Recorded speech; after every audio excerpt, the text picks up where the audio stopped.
Sindh TV network पारां 1 December हिक सिंध हिक सकाफ़त जे उनवान हेठि सकाफ़ती ॾींहुं मल्हाइण जे ऐलान बैदि तइलीमी इदारनि में बि सकाफ़ती रंग विखरी पिया आहिनि।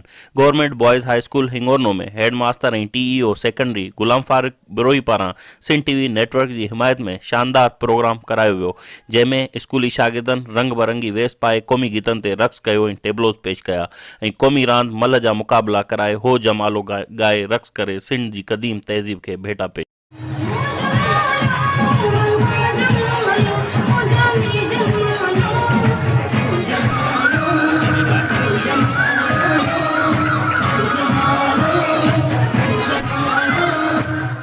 उन मौके ते स्कूल जे शागिर्दनि सिंधी कलाम पुण ॻाया। रात आई वही तूने आए कही माक में दरा का करवंदी रही असारो लमाणो रुलियासीं त छाहे असारो लमाणो रुलियासीं त छाहे न मंज़िल जे रास्ता भुलियासीं त छाहे न मंज़िल जे रास्ता भुलियासीं त छाहे असारो लमाणो रुलियासीं त छाहे।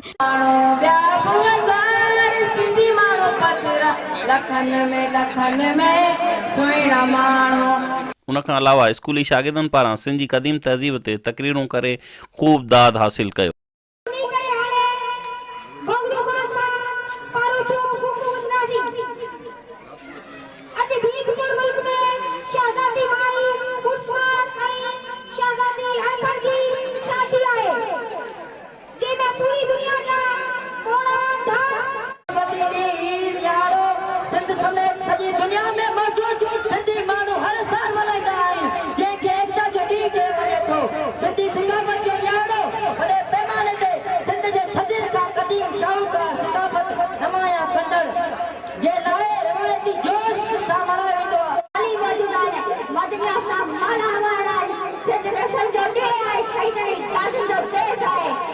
ऐं स्कूली शागिर्दनि खे मेडल ऐं शील्डूं पिणु ॾिनियूं। उन मौके ते हिननि सिंध टीवी न्यूज़ सां ॻाल्हाईंदे उस्तादनि ऐं शागिर्दनि चयो त असां शुक्रियो अदा कयूं था सिंधी मीडिया जो, सिंध टीवी जो, जिन ही काल ॾिनी आहे सिंधी सकाफ़त जो ॾिहाड़ो मल्हाइण जे लाइ।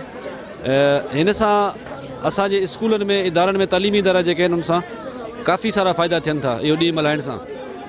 हिकिड़ो त हिन में इहो आहे त असां सॼी दुनिया खे हिकिड़ो पैगाम ॾियूं था, असां पंहिंजी सकाफ़त दुनिया जे अॻियां उजागर कयूं था, पूरी दुनिया खे पंहिंजी सकाफ़त ॾेखारियूं था। ॿियो नंबर असांजे शागिर्दनि में हिकिड़ो असांजो को करिकुलर एक्टिविटीज़ जेके हम निसाबी सरगर्मी चवंदा आहियूं उहे सरगर्मियूं ॿारनि में थियनि थियूं। ॿार मुख़्तलिफ़ टेबलोज़ पेश कनि था, स्टेज ते अची ॻाल्हाइनि था या पंहिंजी सकाफ़त जे बारे में गीत ॻाइनि था। उहो ॿारनि जी हिकिड़ी ज़हनी ओसर थिए थी, ॿारनि जी तरबियत बि थिए थी। ॿारनि खे रुगो किताब पढ़ाइणा न आहिनि पर ॿारनि जी हर तरह सां तरबियत करणी आहे, त ॿारनि जो हिकिड़ो कॉन्फिडेंस जेको आहे सो बूस्ट थिए थो, कॉन्फिडेंस लेवल मथे थिए थो। ॾाढो सुठो ऐलान आहे ऐं हीअ असांजा चैनल जेके आहिनि हिननि हिकिड़ी सिंध जी सकाफ़त जेको हज़ारनि सालनि ते मुश्तमिल आहे, जेको असांजो नौजवान उन खां ना वाक़ुफ़ हो, उहो हिननि वरी इन्हनि शयुनि खे मुतारिफ़ करायो आहे।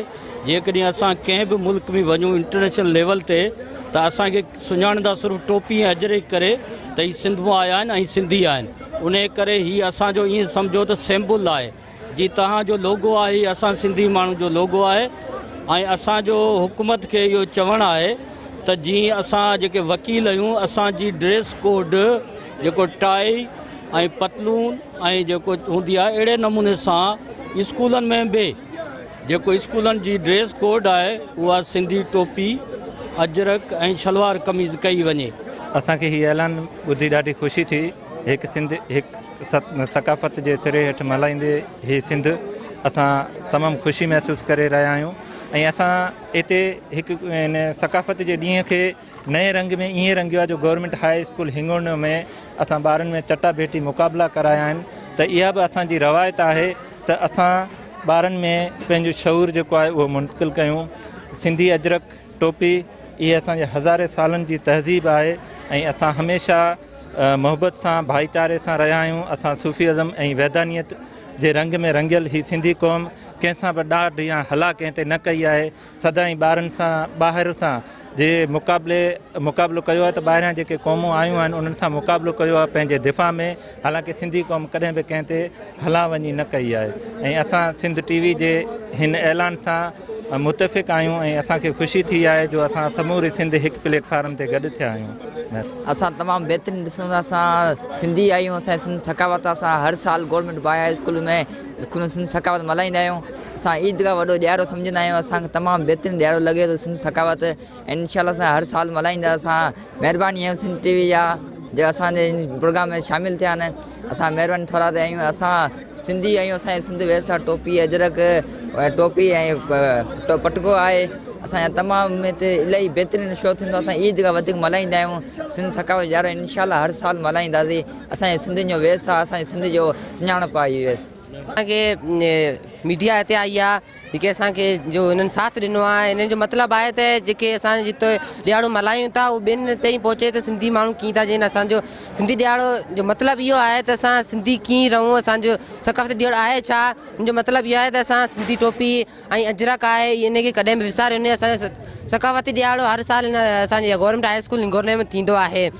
जेको प्रोग्राम मतिलबु इहो ई आहे। ख़ुशी महसूसु कयूं था छाकाणि असां स्कूल में हर साल इहो एकता ॾियारो मल्हायो वञे थो। ऐं असांजी दुआ आहे इहो ई आहे त हर साल इन वांगुरु मल्हाईंदा रहंदासीं ऐं तमामु असां ख़ुशी महसूसु कयूं पिया। बिल्कुलु 1 डिसंबर ते अॼु बि असां हिन सिलसिले में पंहिंजे स्कूल गवर्नमेंट हाई स्कूल हिंगोरनो में तव्हांजे साम्हूं असां ही प्रोग्राम रखियो जंहिंमें तमामु बहितरीनु ॿारनि तकरीर कयूं।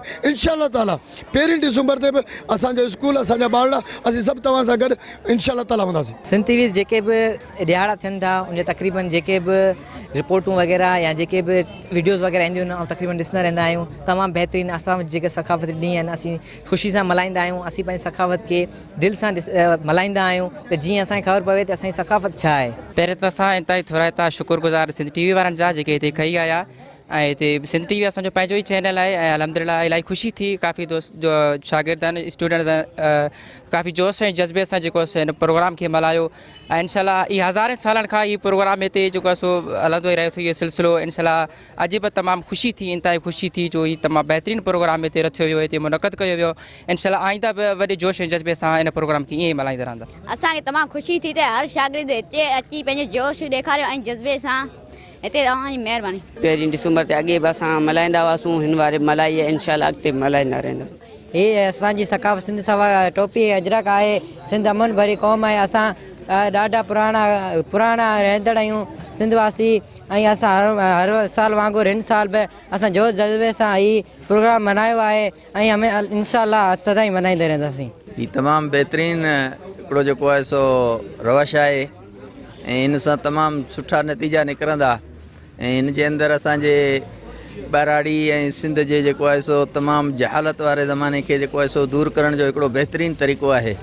ऐं हिन सां माण्हू ॾिसंदा हींअर मीडिया जो दौरु आहे त असांजा नंढड़ा ॿार वॾा जेको आहे सो मीडिया ते ईंदा इन ॻाल्हियुनि खे जेको आहे सो सम्झंदा ऐं वधीक जेको आहे सो अमन पसंदि माहौल थींदो इंशाअल्लाह। साईं मूंखे ॾाढी ख़ुशी थी सभ खां पहिरीं त हीअ जेको आहे सो कुझु सालनि खां असां पंहिंजी तहज़ीब ऐं सकाफ़त ॾे जेका मोट खाधी आहे सा यकीनन असां जो जेके ईंदड़ नस्लूं आहिनि उन्हनि में एके ऐं इतिहाद जा ॿिज छटींदी ऐं उन खां अलावा असांजे नस्लनि में जेको आहे सो पंहिंजी तहज़ीब ऐं सकाफ़त सां मुहबत बि उन में मुंतक़िल कंदी। गवर्नमेंट हाई स्कूल हिंगोरनो में हिकु पुरवकार तकरीब थी आहे जिते जेको आहे सो वॾी तइदाद में जेको आहे शागिर्दनि पंहिंजा जेके जोहर ॾेखारिया जिते टेबलोज़ क्विज़ मुक़ाबला उन खां अलावा जेको आहे सो क़ौमी गीतनि ते रक़्स करे जेको आहे सो पंहिंजी सिंध जी क़दीम ऐं पुराणी तहज़ीब सां सकाफ़त जो इज़हार कयो ऐं उन्हनि खे भेटा पेश कई। मंज़ूर शहर सिंध टीवी न्यूज़ सिंधड़ी।